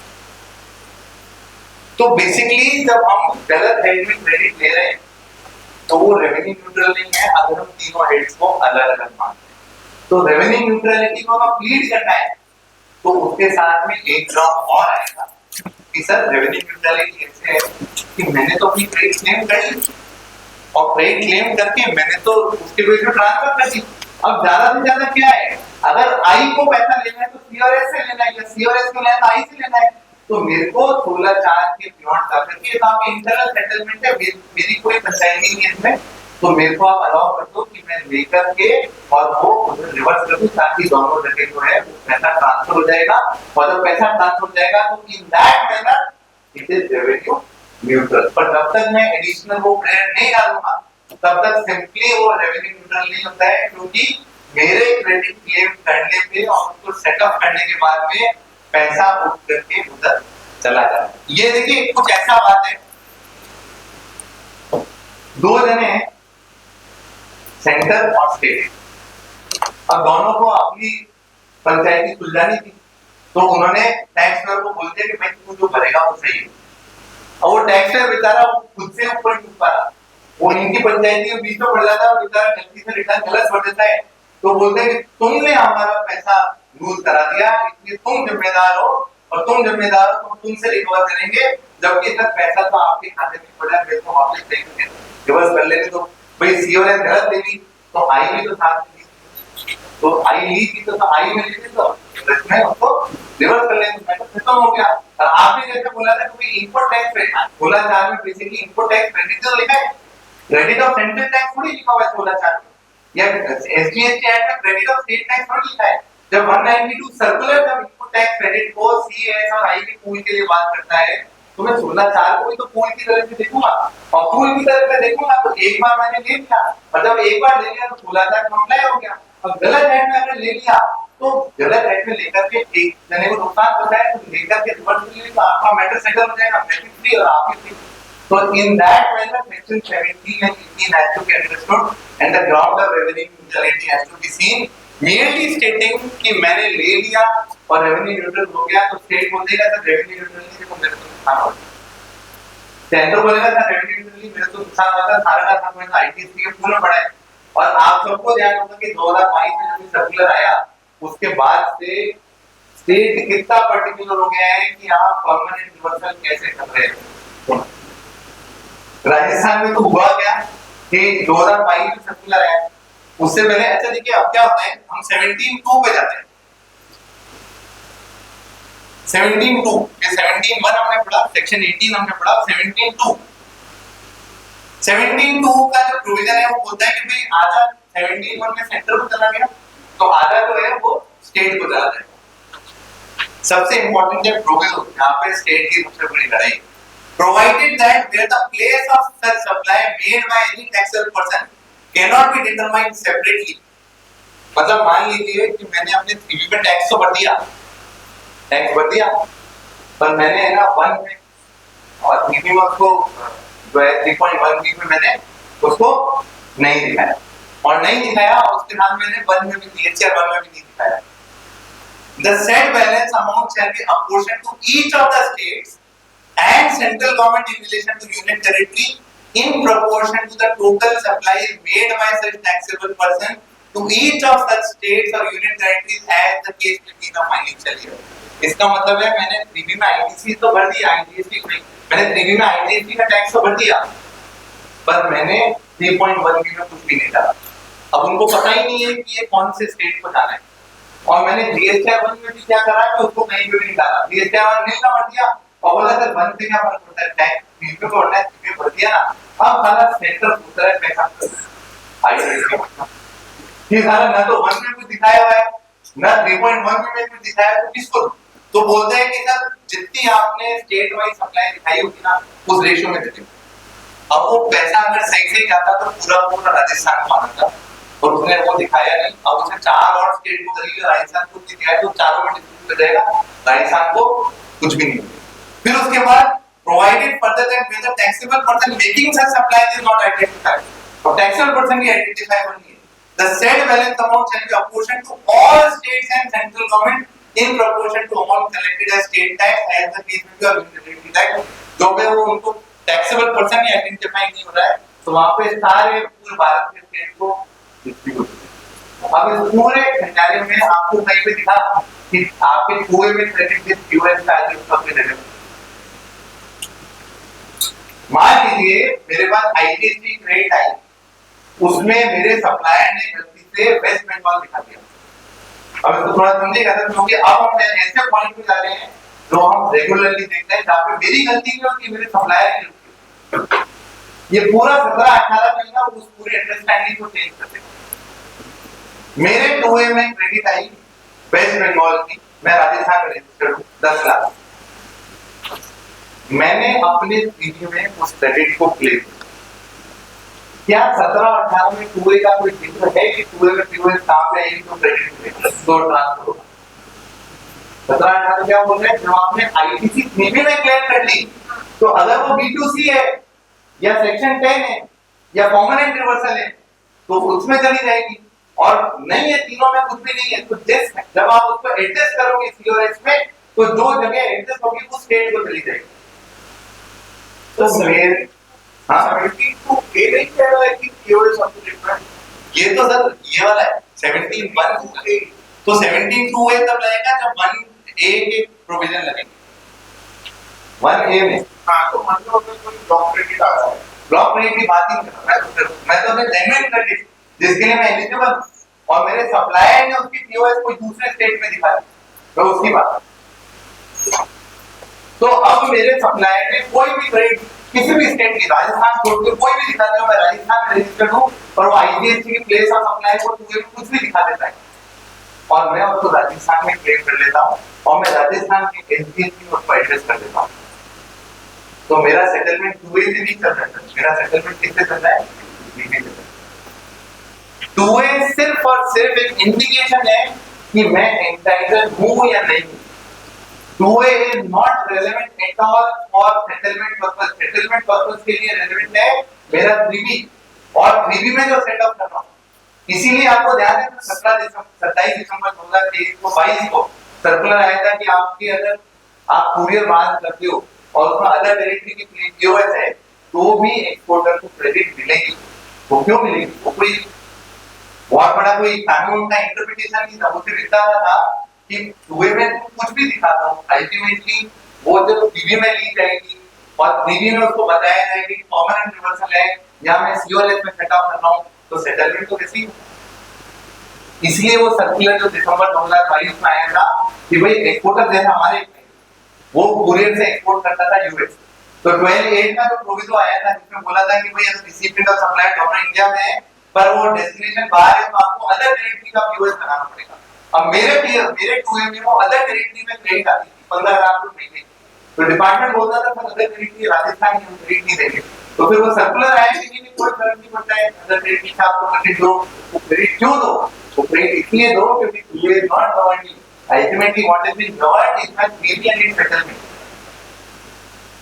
इसलिए जो इंटरप्रिटेशन हमारा 2A के बेस पे क्रेडिट मिल रही है, अल्टीमेटली क्रेडिट जो मिल रही है वो मुझे 3B के बेस पे मिल रही है, क्योंकि अल्टीमेटली स्टेट को रेवेन्यू 3B के बेस पे।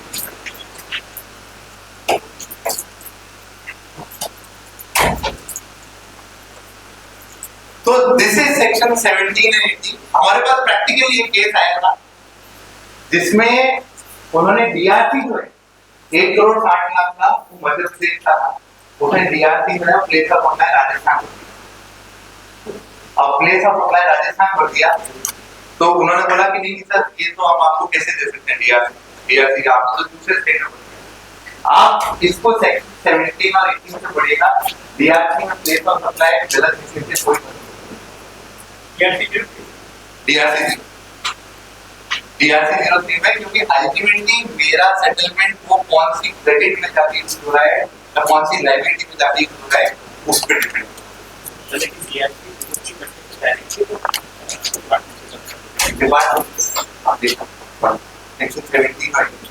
और सेक्शन 17 और 18 को इस कंटेक्स्ट में पढ़िएगा कि सेक्शन 17 और 18 उस तरह से आए थे जब जीएसटी 1, 2 और 3 आना था, और मेरे को इनवॉइस वाइज बाइफरकेशन करना था कि कौन से के लिए मैं एलिजिबल हूं और कौन से के लिए एलिजिबल हूं।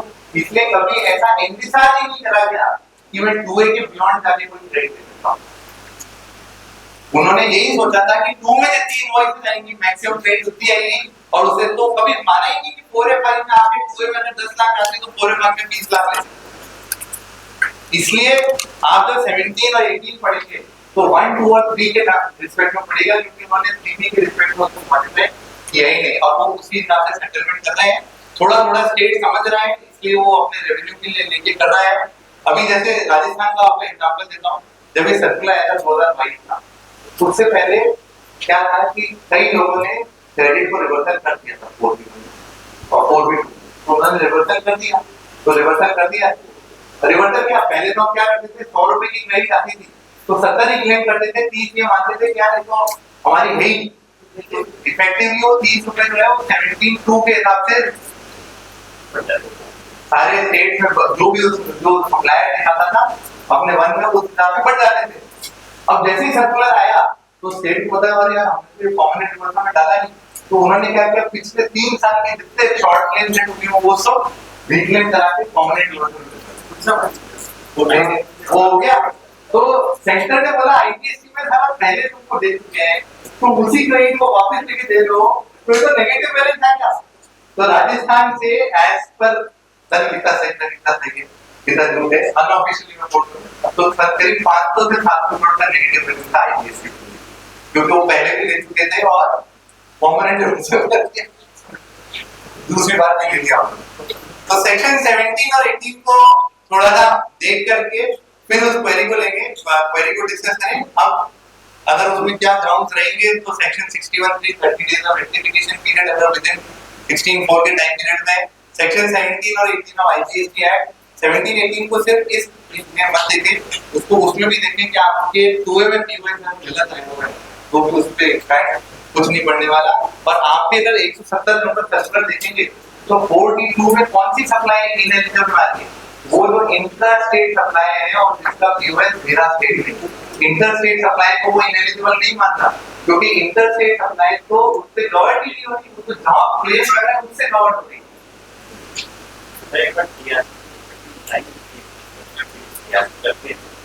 हम लोग एक तो कहते और डायरेक्टली तो कैसे मैं आपको केस स्टडी तो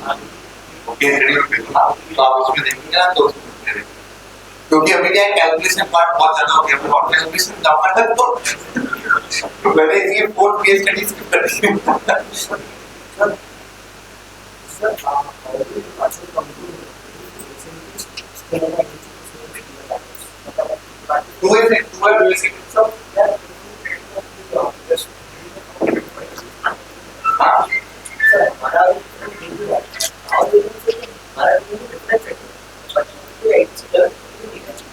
वो तो डिस्टर्बेंस ही बोलेंगे, फिर आप बताओ उनको नहीं बता रहे, वो तो देखेंगे 3B2 में डिफरेंस है, आप इनको जब इनवाइस का रिकंसिलिएशन दोगे तो बोलेंगे देखो गलत एंट्री लिया हुआ है तो फिर उधर से सर साइंटिस्ट को एग्जांपल दी तो 4 के प्रोग्राम से अगर हम उसको साइंटिस्ट को क्लेम करके नहीं करते फिर कुछ राजस्थान को टैक्स नहीं मिलेगा, राजस्थान को टैक्स नहीं मिलेगा, फिर उसको टैक्स देने के लिए वो किसमें जाएंगे 17(2) के प्रोविजन में जाएंगे, और 17(2) के प्रोविजन में वो फिर सप्लायर के मन में देखेंगे कि वन में स्टेट वाइज प्रोपोर्शन कितना है और फिर उस प्रोपोर्शन में मिलेगा, तो जो पूरा मिल रहा था वो प्रोपोर्शनेट होकर के कम भी हो सकता है या ज्यादा भी।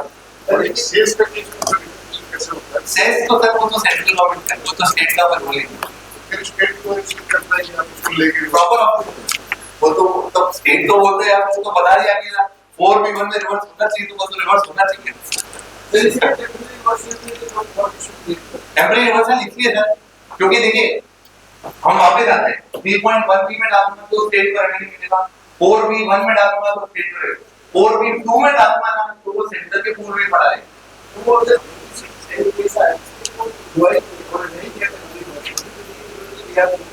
स्टार्टिंग में जब वो रीक्लेम लेजर नहीं आया उससे पहले का तो अब वो रहे क्या फ्लाइट के क्लेम करने के लिए मैंने लिया नहीं स्टेट का कहना नहीं है कि वो बिल्कुल मिला नहीं उसमें सर हमने तो ये नहीं लिया था कि सर्कुलर नंबर 170 जो है अगर आप उसका पैरा नंबर 4 देखेंगे तो पैरा नंबर 4 में क्लियरली लिखा हुआ है कि there are multiple practices being followed by the tax, पर उन्होंने ये नहीं बोला कि अब हम जो बता रहे हैं वही सही है, उन्होंने बोला कि भाई इससे पहले जो भी प्रैक्टिस फॉलो कर रहे थे जिससे टेबल 4C में एलिजिबल पे की ट्रांसफर हो रही थी तो वो सब सही है।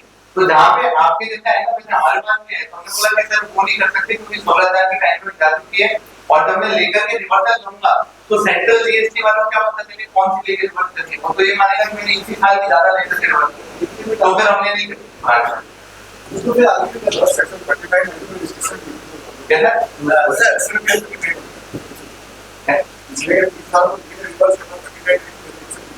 हाँ वो तो वही था, बहुत सारे ये जो केस आपने बताया कि अगर सप्लायर ने आईजीएसटी सप्लाई किया और क्रेडिट रिपोर्ट नहीं किया तो फिर क्रेडिट तो आपने बताया कि जो डिवाइड होगा तो उस सप्लायर का किसी स्टेट सप्लाई होगा कैसा नहीं टोटल सारी स्टेट पे डिवाइड होगा, this is it.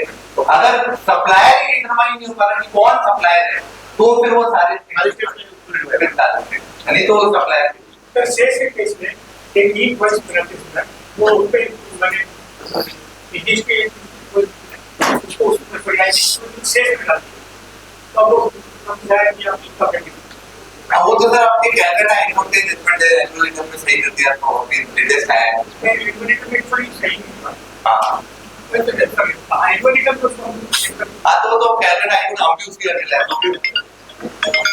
Calcutta high court के जजमेंट से तो सर अब ये तीन जजमेंट है कोजिन वाला है फिर केरला हाईकोर्ट का डिसीजन है ये पर्टिकुलरली एलेक्स वाला है रेजिमोन वाला और तीसरा है सिटी दुर्गा हाईकोर्ट ये तीनों जजमेंट इसमें बोलते हैं कि रेवेन्यू न्यूट्रल है पर अगर 17 18 में देखेंगे तो इफेक्टिवली वो रेवेन्यू न्यूट्रल नहीं आता है कल को मान लीजिए ट्राइब्यूनल में गया और किसी ने 17 18 को लिंक कर दिया तो देन इन सच केस उसमें इशू बन सकता है एक लास्ट पॉइंट क्योंकि हमने 122 और 125 को भी दिया था तो जो शुरुआत वाला केस वाला 125 रिमूव किया गया था अपन ने बोला था कि सर ऑल्टरनेटिव 122 पाना चाहिए और ये मैटर बहुत चल ही रहा है तो सर 5 मिनट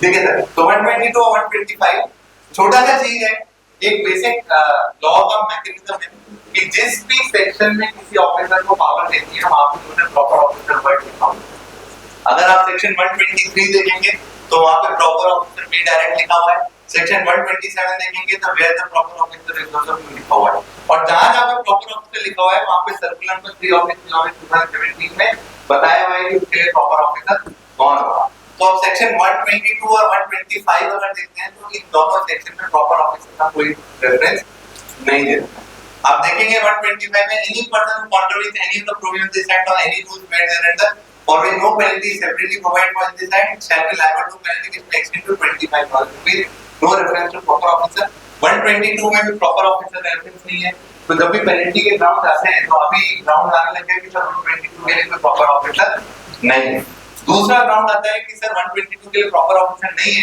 तो वो मान भी लेते हैं तो आपने सर्कुलर नंबर 254 से बताया 27 अक्टूबर से कि कौन प्रॉपर ऑफिसर होगा अभी जो रिसेंट में 3 डिसीजन आए हैं हाई कोर्ट के वहां पे तेलंगाना हाई कोर्ट कह रहे हैं जिसमें उन्होंने व्यू लिया है कि भाई अगर नोटिस के टाइम पे प्रॉपर ऑफिसर नहीं बताया था 122 में पर ऑर्डर के टाइम पे बता दिया प्रॉपर ऑफिसर 122 में तो इसका मतलब है कि प्रॉपर ऑफिसर जिसने ऑर्डर पास किया है वो सही है और वो एम्पावर माना जाएगा नोटिस के टाइम पीरियड में तो उन्होंने ये एक्सट्रीम एक व्यू लिया है तो उस पे ये भी चीज रहती है कि वो ये बोल रहे हैं कि ऑर्डर आने से पहले बिफोर आ गया था तो अगर ऑर्डर उससे पहले आ चुका है इसका मतलब है ना तो नोटिस के टाइम पे था ना ऑर्डर के टाइम पे था तो अगर एडिशनल कमिश्नर ने भी ऑर्डर पास किया है prior to 30 September 2025 then in view of the Telangana high court judgment वो तो बिल्कुल ही क्लियर हो गया और उसके बाद आज भी एडिशनल कमिश्नर जो है वो एम्पावर्ड है सुप्रिंटेंडेंट को उस समय भी नहीं था तो सुप्रिंटेंडेंट वाली जो पावर है वो तो वहां पे चले हो सकती है तो 122 और 125 में जो प्रॉपर ऑफिसर वाला वर्ड है वो थोड़ा सा मिसिंग है और उसके बेस पे जो ग्राउंड बन सकते हैं for the order issued up to 27 October 2025 and even post 27 October 2025 क्योंकि 122 का ये मैटर कि उसमें कोई प्रॉपर ऑफिसर है या नहीं है वो पतंजलि वाले मैटर में सुप्रीम कोर्ट में सबजुडिस है तो अभी तो वो मैटर डिसाइड होना है 122 के प्रॉपर ऑफिसर के लिए और डिपार्टमेंट को कहीं ना कहीं लगा कि वो वीक फुटिंग पे इसलिए 27 अक्टूबर को लेके आए और जब आप 27 अक्टूबर वाला सर्कुलर पढ़ते हैं तो उन्होंने पैरा नंबर 2 में क्लियरली लिखा हुआ है कि there is no proper officer has not take for levy of penalty in the section 122 so there is a categorical admission in circular 254 dated 27 October 2025 कि कोई भी प्रॉपर ऑफिसर उसमें नहीं है So with this, I would like to conclude today's session. Very clear. Thank you very much for listening. अभी से वो IT step file में किया था उसके बाद ये सब भी कहना है पर टाइम का जब मैं काम करता पहले तो but what is the stat of the recipient वो आईटी स्टेप ले किया था अब वो स्टार्ट हुए वो 77 वाला तो उसमें तो आप अगर सप्लायर के फर्स्ट प्रैक्टिस से बोलते हैं तो रिसिपिएंट ने क्या सप्लायर ने क्या किया सप्लायर करेक्शन कर लिया तो फिर तो रिसिपिएंट को भाई सप्लायर ने बोल दिया कि मैंने आई लेवल लगाया था मेरे को सी और एस लगाना था तो फिर पहले से भी वो रिसिपेंट को रिसिपेंट देखा जाए तो लीगली तो एंटाइटल था ही नहीं भाई, क्योंकि पीओएस अगर उसकी मान लो दूसरे स्टेट में है और सप्लायर ने जल्दी से आईजीएसटी लगा दिया, ठीक है, तो उसको सीओएस लगाना चाहिए था सप्लायर को, तो फिर रिसिपेंट ने आईजीएसटी गलत नहीं दिया। अभी जैसे वर्क कॉन्ट्रैक्चुअल केस में ऐसे ही हो रहा है, मान लीजिए मेरे को महाराष्ट्र में कॉन्ट्रैक्ट मिला और मैंने पूरा सब कॉन्ट्रैक्ट कर दिया, तो वो सब कॉन्ट्रैक्टर जो है वो मेरा इनवॉइस रेज करता है, आईडी उसको पीओएस सीओएस लगाना चाहिए और वो आईजीएसटी लगा के दे, जबकि उसकी पीओएस तो वो होगी जहाँ पे सिंपल प्रॉपर्टी बन रही है। तो अगर उसको पहले पता चल जाता उसने सही कर दिया तो I would have to be in but अभी क्या है सपोर्ट है back to the word that जिससे एडवेंचरस आर्गुमेंट ले सकते होते ले अपन।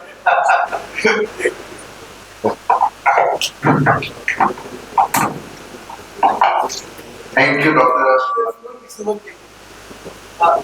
जैसे आपको 122 के लिए डॉक्टर ऑफ राइट 122 के पावर की सेक्शन के अंदर देखे अभी भी है आपका जो आया वो उसके साथ पावर 122 मानी बट अल्टीमेटली पावर के पास मानी बोल के नहीं था, अब जो इंसर्ट हुआ मुझे लगता है वो गलत हुआ था, लेकिन था वो बेटर था। हां नहीं पर वही चीज है जो पतंजलि वाले में यही रहता है कि 120 को प्रॉपर ऑफिसर नहीं, उसका नोटिस की कोई पावर नहीं, रूल में दे रखी है, तो आपका जो ऑफिसर जो एक्ट में है वो तो इसको एडजुडिकेट कर नहीं सकता, जो कर सकता है वो तो जज जो ट्रायल कोर्ट का जज है वो कर सकते हैं कि 122 का एडजुडिकेशन पावर आपके पास है, वो that is the precise case. पर वो जो पतंजलि वाला अलावा हाईकोर्ट का जजमेंट था उसमें ये ग्राउंड नहीं दिया गया था कि सर 122 में है भी तो आज तक कोई प्रॉपर ऑफिसर प्रिसाइड नहीं। मैंने एक आर्टिकल लिखा था तो उसके बाद वो कोई हायर में गया तो वहां पे 2-3 जगह आया कि सर 122 में जरूरत ही नहीं, 127 में एनर्जी प्रोविजन, ठीक है कि 127 बोलते हैं कि there is no penalty liable to 127 lead with 122 बनना चाहिए। तो मैंने उनको बोला कि सर रूल 142 में अगर ऐसा होता तो 122 और 127 सेपरेटली लिखने चाहिए, rule 142 separately mention 122 125 and 127, so that means the law maker itself read 122 and 127 as separate.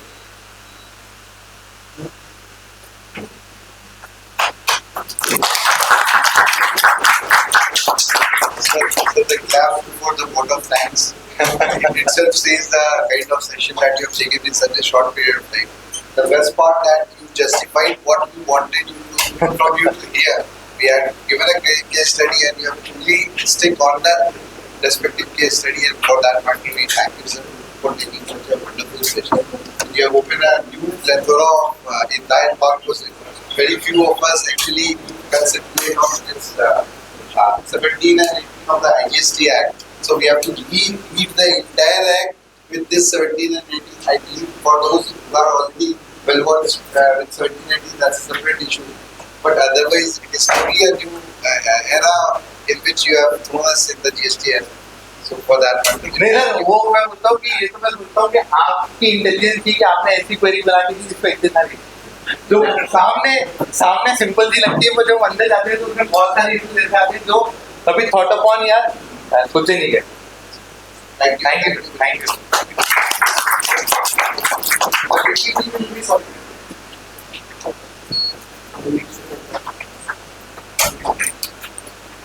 Yeah, immediately we'll start with the next section.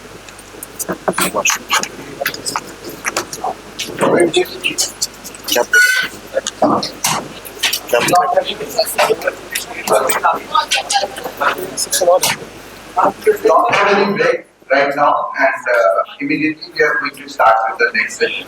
The moderators of yesterday's group discussion will be giving their conclusions on the respective topics.